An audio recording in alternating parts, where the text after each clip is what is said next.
ಅವನೂನು ಅನ್ನದಾತಾನೆ. ತಪ್ಪು ಸರಿಯ ತಿದ್ದಿ ತಿಳಿ ಹೇಳಿ ಸಮಬುದ್ಧಿ ನಮ್ಮ ಚಿತ್ತ ಶುದ್ಧಿಯಾಗೋ ಹಾದಿ. ಎಷ್ಟೇ ದೂರ ಹೋದ್ರೂ ಮರಿಬೇಡ ನಿನ್ನ ಬೇರು, ನಿನ್ನ ಸಾಧನೆಗೆಲ್ಲ ಇದುವೇ ಆದಿ. ಪಾಠಶಾಲಾ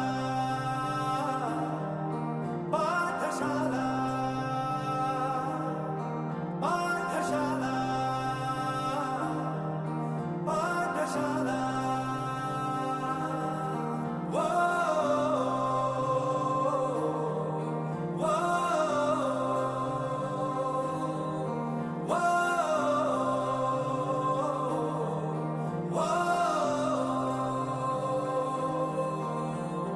ದೇಶಕ್ಕೆ ಯೋಧ, ನಾಡಿಗೆ ರೈತ, ಬಾಳಿಗೆ ಗುರು ಒಬ್ಬ ತಾನೆ.